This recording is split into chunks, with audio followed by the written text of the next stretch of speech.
I've said that there is a war going on now. Albert Pike, who is the Masonic leader, he back after the Civil War, he was a Civil War general. He wrote Morals and Mm-hmm. Dogma. He also predicted a third world war with Muslims, and he correctly predicted the first two world wars.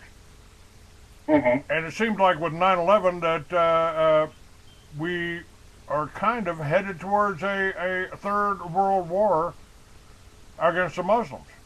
These people that are burning the churches, are they Muslims in Iraq?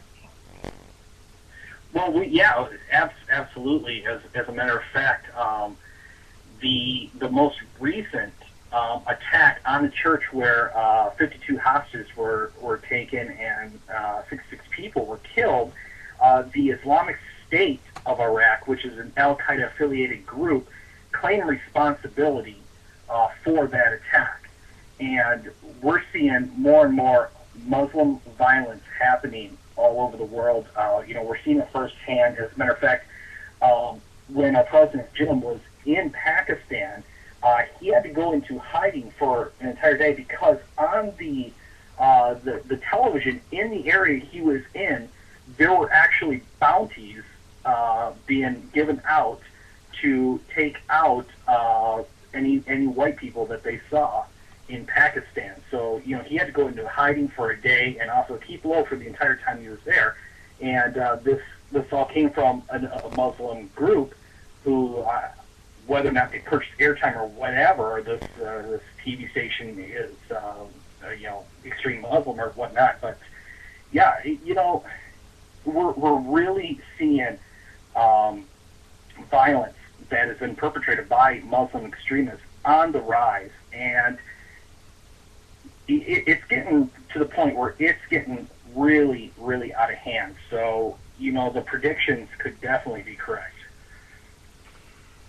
All right, here we've got reports of Muslim training camps, terrorist training camps, Mm-hmm. spreading all over. In Dearborn, Michigan, Christians have been arrested for going to a Muslim rally there. And we hear more and more about the Sharia laws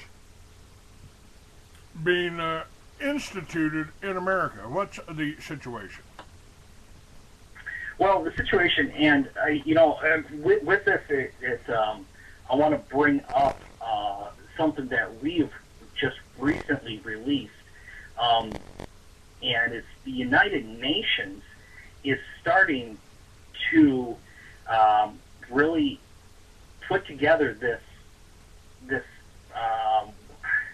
what do I want to call it? It's the definition of religious resolution that they're putting together.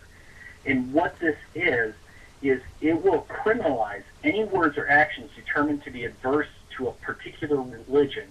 And it's being proposed by the Organization of Islamic Conference, which is an intergovernmental body of about 57 states with significantly Muslim populations. So what this resolution that's right now in the United Nations that's being proposed says is anybody can point a finger at a Christian and say, you're conducting blasphemy against the Prophet Muhammad. And in many countries, that can lead to the death penalty, as I was talking about in Pakistan.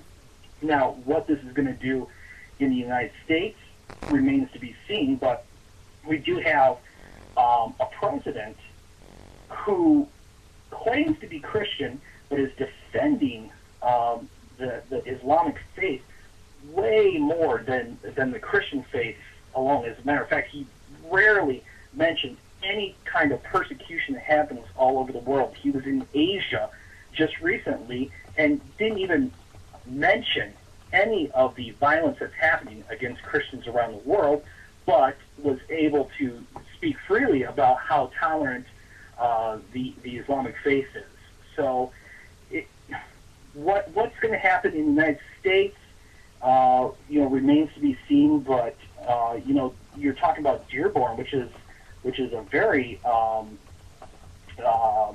populated area as far as Muslims and whatnot, and you can rest assured that there's some shady things happening underground in Dearborn too.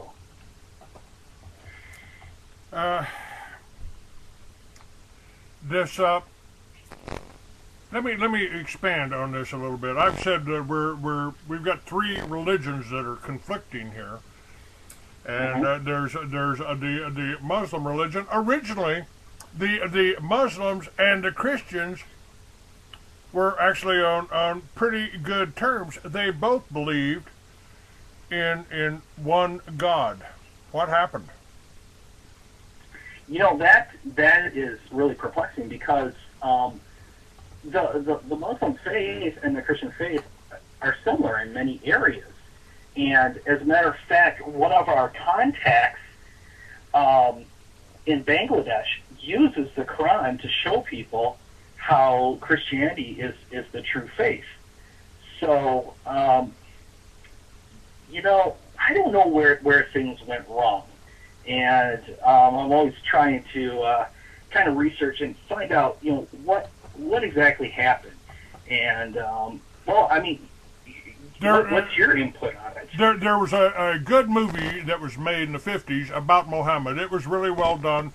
They didn't show Muhammad. All they did is show the people that he talked to, his followers, and his followers were being persecuted in Mecca, where he wrote the Quran, and it was the Pharisees that were controlling the religions, and the religions they were controlling had idols. So they had all these different gods that people were donating to, and according to the movie, Muhammad sent his followers to the Christian kingdom, which I believe was Ethiopia, or became Ethiopia, and the Pharisees there referred to them in the movie as religious rebels. And because they were putting down all of their gods, they weren't doing supporting their gods, and it was the Pharisees, and whether they were Jewish or became Jewish, I don't know, but it was they were controlling the religions, and these are the people that Jesus railed against in his ministry. So according to the movie, the Ethiopian king, Christian king, told him you can't have these people. They're welcome here. You can't have them, not for all the gold in the world would I give you these people. It was an excellent movie. It's linked on one of my pages on my website, but it's almost like the people that Muhammad was illiterate, and yet he's given credit for writing the Quran. So somebody wrote the Quran, and it was probably Pharisaic scribes that penned it. So what they're and they just said on the chat room, you know, who has to gain from a war between Muslims and Christians? The chat room thinks that this is Israel that is stirring up the problems, but I don't know about that. Now the Mossad motto is warfare through deception, and so we've had a number of false flag attacks. Just for instance, to kind of give you an idea how this goes, the shoe bomber that got caught, didn't blow up a plane or anything, he got caught, and now we're going through TSA, and we're being strip searched, we're being felt up, you're molested, whatever, all over this, and it was Michael Chertoff, who I consider to be a Mossad operative that ran Homeland Security. He was certainly a dual citizen. He owns the company that's selling the scanners, the X-ray machines, to all the airports. Now, okay. So you know, we and even our presidents, like Eisenhower, warned us about this military-industrial complex.